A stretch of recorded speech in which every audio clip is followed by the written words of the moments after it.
Good evening, Henry Grigion, live here from Trump Tower. And as I stated before, I have a very special guest tonight here in the lower level of Trump Tower.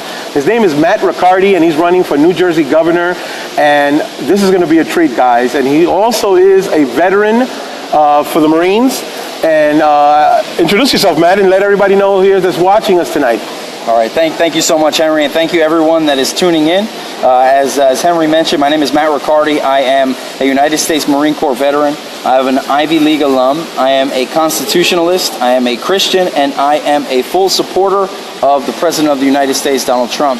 I am here running as a Constitution Party candidate for New Jersey governor. Though I am not a Republican, I am the only Republican in the race for New Jersey, because the Republican that has been chosen by the establishment is the Lieutenant Governor currently under Chris Christie, who does not support President Trump, who has been vehemently opposed to him and to his agenda, and who continues to distance herself from the Make America Great Again agenda and strategy. Awesome. So let's get into a few subjects so everybody can know about our friend here, Matt Riccardi. But the hottest subjects right now that we're seeing right now, we see, tell us about New Jersey first. We'll get into some subjects first, but tell us why you're the best candidate right now, because people are getting to know you right now. Yeah, absolutely. So New Jersey's got a lot of issues. I turned 30 in December, and in January I made the decision that was the only requirement that was left for me to be able to run. So I stepped up to the plate and decided that since New Jersey is at a very dangerous point, we are at the precipice of disaster. We've got the most debt in the country. We have the most foreclosures. We have the worst business climate. We have the worst taxpayer burden. We've got people leaving more than any other state. We've got the most millennials leaving. I mean, you've got a recipe for disaster. There won't be anybody left here in New Jersey to pay the outrageous taxes that are being poured on top of us within the next 4 years. So somebody's got to step up. And it takes a leader to step up. And being a United States Marine, tough, strong, bold, being an Ivy League guy, someone with intellect, someone who is able to make sharp decisions, and being a constitutionalist and a Christian, somebody that has morality, the ability to be accountable, to hold themselves accountable, someone with integrity. So New Jersey needs all of that right now. We need that in order to reverse what I say is reverse the curse. We've got an economic curse right now that is crippling our state. I know because I've delivered foreclosures for the past 7 years, and I've delivered foreclosures to probably over 10,000 people within the last 7 years. A majority of them middle-class, working families, people who can no longer afford to stay in our state if it continues to go the way of these establishment duopoly candidates. So why I am the right man for the job, right person for the job, is because I believe in integrity and accountability. I believe in the Constitution. I know that seems strange these days, but I'm someone that stands for the Constitution, for every single amendment, for the rights that are protected under our Constitution. I stand for our foundation on Christian or Judeo-Christian principles, which means that we stand for liberty, we stand for equality, we stand for justice, but not just for some, for all. And that's important because what we see here in America is we see an erosion that has occurred, and we are breaking apart every single day to the right and to the left. And the only thing that can bridge that gap and can bridge that divide is someone whose platform is people over politics. And the only thing that can get us back to doing the right thing is to coalesce around one thing that we all have in common, and that is the Constitution. And that's what I'm bringing to the table. Awesome. Tell me about your opponents. We have one on the Democratic side and the one on the Republican side. Let's start with the Democratic side. Tell us about that opponent that you have right now that's running, and tell us about that person. Yeah, so on the Democratic side, you have a typical, very liberal, socialist, Goldman Sachs banker. Now, Phil Murphy is his name, and he isn't leading the charge against Republicans in our state, which is very strange, right? You think that he wants to take over for Chris Christie, and that he would be running a campaign based on the fact that the Republican regime has failed for the past 8 years and crippled our state. Instead, Phil Murphy has so much money, he spent $20 million in the primary. The next closest candidate spent $2 million. So right there you see a large discrepancy. This man has got a lot invested into his victory in this state. But the key is what he's running for. He's running as the leader of the resistance against Donald Trump. This man has come out and actually accused Donald Trump of playing Nazi tactics and related him to Hitler himself. That is dangerous rhetoric. Like so many. Yeah. It is shocking that somebody who is running to be the executive of one of our states would speak so openly and so heinously about the president of the United States. Now, you know, if the coin was flipped, and it was, and people did speak bad about Obama, and they were wrong, obviously, for taking that certain tone. But the point is that people that were in office would never talk like that publicly about President Obama, undermining his authority and demeaning him in such a way, in such a callous way. So this man is not running to be the governor. He's running to lead a resistance. And the reason why every single person across this country should be warned and weary of that is because his stop won't be as the governor of New Jersey. This man may have his eyes set on a bigger prize come 2020, and he is everything, even though they say they oppose it, he's everything the Democrats like. He's a rich, white, affluent Goldman Sachs banker with lots of ties to global elites. And we know exactly what that means towards their agenda and what it means for 2020. So I implore everyone that's watching to keep that in mind as we have this conversation tonight. And if you feel that it's right for you to step up and help support, please do. We could use it. Tell me about the Republican candidate. Many people on the GOP side, is she a rhino? Is she somebody who's a progressive Republican? Tell us what you think and your feeling on that. Sure, so I'll leave that up to the people that are watching. So we've got Lieutenant Governor of Chris Christie, Kim Guardano. So the Republicans chose this person to be their candidate, and the majority of people in our state are not happy about it. In fact, so many Republicans have stepped up to the plate to side with my campaign as a result of their distaste for her running as the Republican candidate. Now, the big reasons: one, she's tied to Chris Christie, and that is a sinking ship, which isn't good. But the other reasons: she is pro-climate change, she is anti-Second Amendment, she is pro-transgender agenda, and worst of all, she's pro-choice. This is somebody that doesn't have the integrity, the morality, or the strength and courage to stand up for the unborn. How could she stand up for the elderly? How could she stand up for the middle class? How could she stand up for anybody if she can't even stand up for those in the womb? Wow, incredible, incredible. Let's talk about the Puerto Rican crisis right now. It's one of the hottest buttons right now. The island right now, for the Latinos who are watching in New Jersey, tell us, in your opinion, what's happening. Do you feel, and I know I can imagine, but how do you feel about the president's handling of it? And there are people on the island right now, they're giving them days if things don't move right. I heard that the Army is there, a person that's leading there, general. Tell us what you feel about the Puerto Rican crisis. Sure, yeah. So obviously, every night that we get on the radio, I should have stepped in and said it already.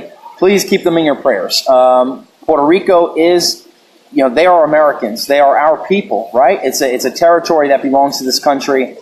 We spend a lot of money and a lot of time going there, and we've got so many people within New Jersey in the communities. My own family is half Puerto Rican.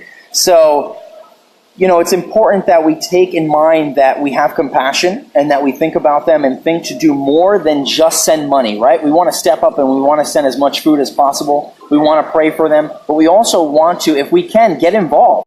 If you can afford to get down to Puerto Rico, please do. They are in such great need. Why it's so important for us to talk about this and for us to empathize with them is, again, because they are our people. They are Americans. But it's important because we need to know that they are also allies within our region. And we may one day in our area, in Florida or somewhere else, get hit by a natural disaster, and we may need to call upon these people as well. And it's key for us to remain strong, in spite of the fact that they may have some issues there in their country with regards to economics and other things. They're still our allies. They are still our neighbors. They are still our family as far as America is concerned. I believe President Trump has stepped up to the plate. I think that he's done a good job. They're blaming him for a lot of things, which is kind of strange considering the infrastructure down there has been such an issue, and we knew that going in. So with the hurricane coming and destroying the island so much and creating so many problems, it's really not a matter of whether or not President Trump can do any more. It's a matter of whether or not the people that are already there can help to clear the way. So we look forward to that. We hope that those that are here that are affluent in this country and anyone that is willing to lend a helping hand will step up to the plate and do it. We need that in these times. We need people to rise up to the occasion and to reach out and to help our neighbors. But I do believe that this administration has done a good job. And if they haven't, please, by all means, bring it up and let's talk about it. But Exactly. I think that being fair, that they've done just fine. They have. The mainstream media tries to swing it a certain way. There's a hospital ship that's on its way over there. So we have some, a lot of folks that are praying. Tomorrow there's a lot of drives happening. I'm sure probably in New Jersey. Yes. But here in New York, there's a lot of drives that are happening so they can bring the resources that's needed. But we do pray for them, for our Latinos, the Puerto Ricans, the people in Mexico, and the people from the Caribbean islands. So we do pray for them, and there's a lot of folks that are watching to know that we do care and we do pray, right? Amen. Yeah, absolutely. Awesome. So the next thing, we have the NFL kneeling. Yesterday I was at a town hall meeting with Mayor Blasio. I knelt in front of the city council speaker, and I said, on behalf of veterans and behalf of the police officers, I kneel before Jesus Christ, our Lord and Savior, which I am a Christian, as you are also. And I embarrassed her. I did that. I'm not one to do things like that, but the cops that were there, they looked like they were pretty happy. What's your take? You're a veteran for the Marines. People say it's a First Amendment right. In New Jersey, what do you tell people when it comes to you being a Marine and the oath that you took? Thank God nothing happened to you. What's your take on the NFL and this kneeling crisis? Yeah, so I put out a large statement, several statements. I had a long radio conversation about it. So everything that's happening with regards to the kneeling, it deals with two things really, right? It deals with leadership and the lack of leadership that we have in this country, because attitude is a reflection of leadership. And the attitude that we see from the people and from the leaders themselves is a reflection of leadership. So keep that in mind. The real key to this issue is not about legislation. It's not about, opinions. It's about morality. The problem is about morality. They do have a right to kneel, a constitutional right, and that should always be protected. Just like the people that were marching in Charlottesville have that same right, and the Westboro Baptist Church. Is it disgusting and despicable to use that as a tool for your First Amendment right? In my opinion, it sure is. To treat the flag as a symbol of oppression, to kneel down on Gold Star Mother's Day. Mothers who were there to be honored because their children had served and paid the ultimate sacrifice, and the people in the NFL didn't have the dignity to stand for these mothers. That hurts. That's something that is painful, and if you're trying to gain support, it's probably not the best time for you to kneel during the national anthem or during the waving of our flag, just an FYI. But the biggest issue that I have, right, this is a morality issue. So if the majority of people in America find this disgusting and vehemently oppose it, they'll step up to the plate, boycott the NFL, and let their voices be heard. But if they don't, you're going to continue to see this, and it's going to be championed. And that's what we see. As a result of poor morality, as a result of legislating the wrong morality for the last 40 or 50 years, America has created an enormous gulf with regards to our ideology, with regards to our belief system, and this is the fruit of it. Now, where that falls with regards to leadership, I have a message for anyone out there that believes that the kneelers are doing something that is dignified or proper. This is it. Leadership. They sit there and they can kneel, but how much did that kneeling help the people in the streets of Camden, in the streets of New York City, in the streets of all the cities in New Jersey, Irvington, East Orange, Perth Amboy, Jersey City, Atlantic City, Trenton? How much did it help those people as a result of their kneeling? Now, it would have been a lot better if they had not kneeled and if they had stood there with dignity and they had gained the respect of the people in this country, and then in their press conferences after, if they had taken a stand and said, today I thought about kneeling, but instead I chose a different action, and here I am today to tell you this is my point. And really, they didn't even make a point. I think it was that they were choosing to spite the president, although I understand that Colin Kaepernick did it because he wanted to raise awareness about social injustice, about young black men being shot by police officers. And we hear that, we understand, even though the statistics are kind of skewed by the mainstream media, I hear that and I understand. Nobody wants that. Nobody wants that. If you think Republicans want that, then you've got something wrong that's going on with regards to your ideology. No one in this country wants that. No one in this country wants homeless people, homeless veterans, children sexually enslaved and sold into trafficking. Nobody wants that stuff. The reality is that leadership has failed, and this is the result of it. So what I say to the NFL players, to everyone that supports them and their kneeling, and LeBron James calling the president a bum, I say put your money where your mouth is and step up to the plate. You may actually pour money into the Boys and Girls Club, but is that impacting the homeless kids inside the cities? Is that impacting the kids that run to gangs? Is that impacting the kids that are growing up half empty because they live in a fatherless home and they're 80% more likely to become violent felons? Is that impacting those that are being sold into trafficking? Is it impacting the broken families? It is not. What you need to do, and everyone that agrees with what they're doing, you need to get out there and you need to sober yourself up with some truth. Like I've done several times without having camera crews there, gone into the streets of Camden, Trenton, Jersey City, Atlantic City, and knelt down with the drug addicts there in the street. And maybe you should be the example. Today, in a pizza place, alone, speaking to two homeless women that came to sit down, who cursed me and stood against me until I finally gave them my cell phone number and said, I will help you anytime that you want it. That's what leadership is. That's what we need here in America. That's what constitutional leadership, integrity, and accountability breeds, so that we don't sit here and treat our flag that so much blood has been shed for, that so many people have profited off of, as a symbol of oppression. Wow, that's incredible. Hopefully everybody can really hear the passion of a Marine. You took the oath, right? And you are one that you support this country. Tell me about the Congress. Let's just touch up on it. The healthcare bill is about to die. Today is Friday. Tomorrow is the last day of the federal budget. And I know when it comes to you, you're running for governorship, but what's your take on it? You know, obviously the bill is dead already. Cassidy Graham. Now the tax plan that our president, a great speech you did on it. What's your take on the tax plan itself? Yeah, so I think the tax plan is great. Do I think that there could be some improvements on it? Sure.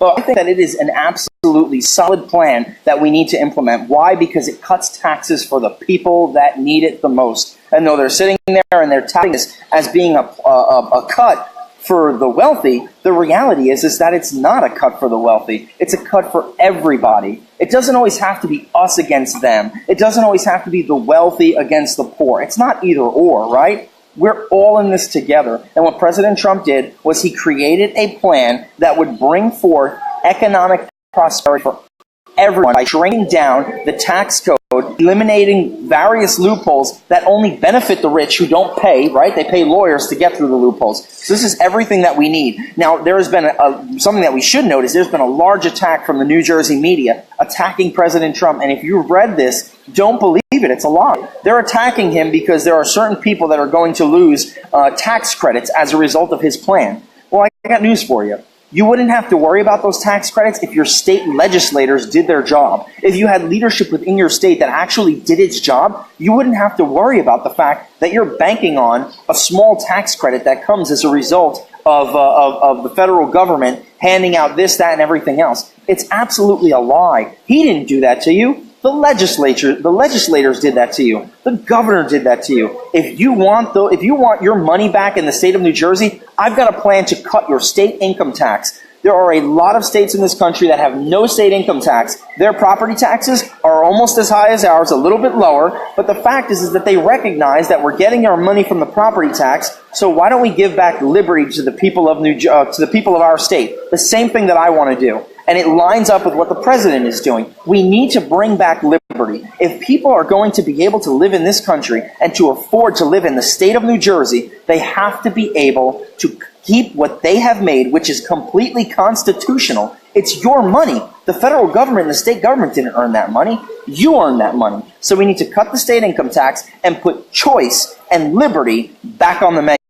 And I think that President Trump has done that with his tax plan. I fully support it, and I want to do something very similar for the state of New Jersey with the corporation tax as well, by eliminating not only the state income tax, but the corporation tax, because New Jersey is the worst state in the country when it comes to business climate. If we cut our corporation tax and we implement a gross profits fee system like several other states have as well, we will see the businesses that left our state for our neighboring states of New York and Pennsylvania come flooding back in. But most importantly, New Jersey, we will see that money, revenue, which we have not had, which is the only way to pay off our $232 billion worth of debt, $67,200 per taxpayer we owe, most in the country. The only way to solve that problem is by creating revenue.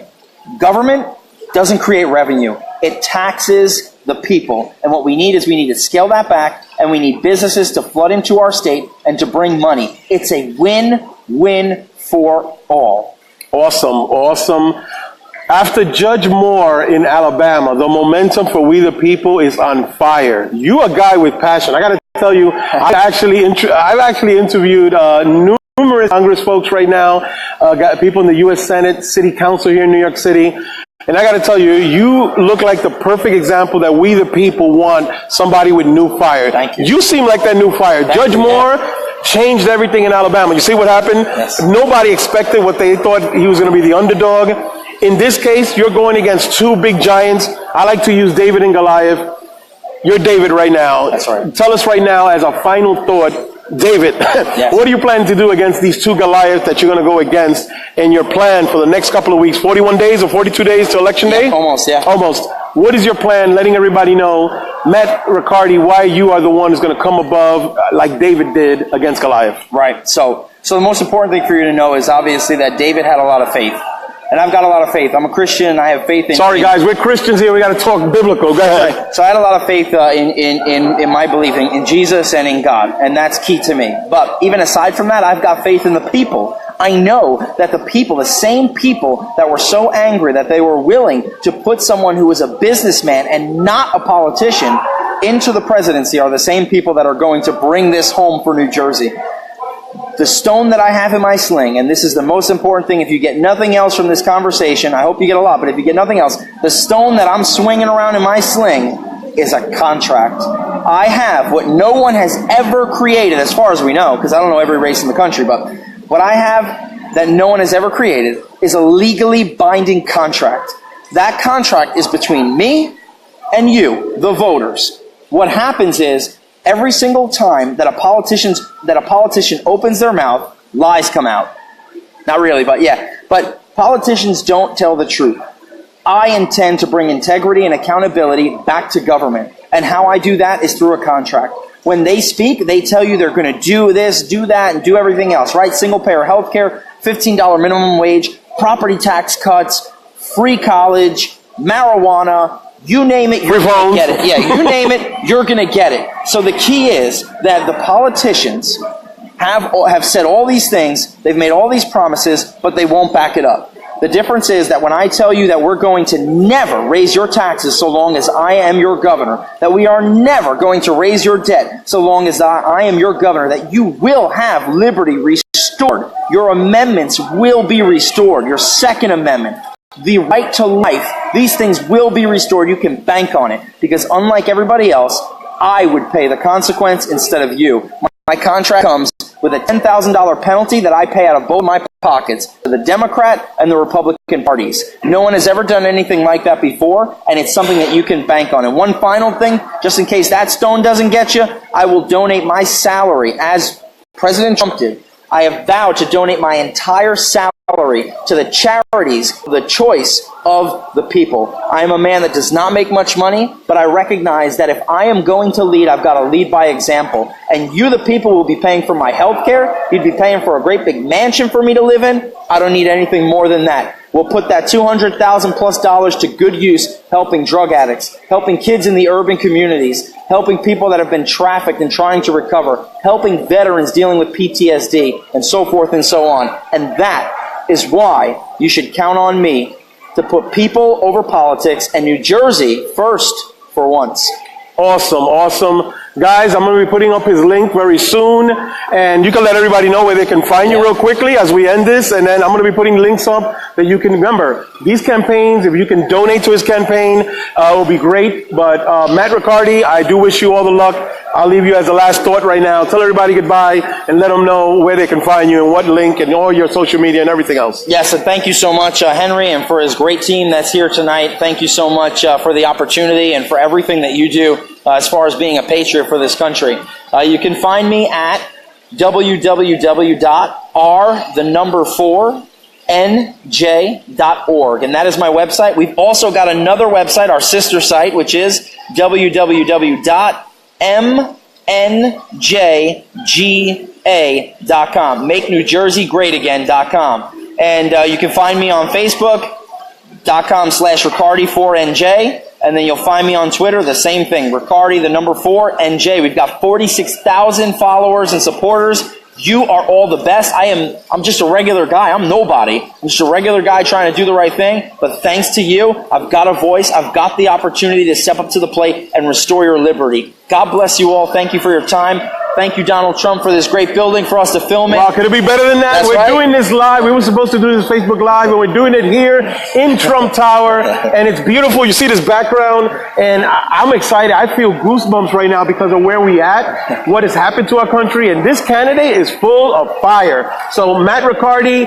for your New Jersey governor, Henry Bajone live here. Thank you so much, Matt. God bless you, and I hope you all the best. God bless you. Thank you so much.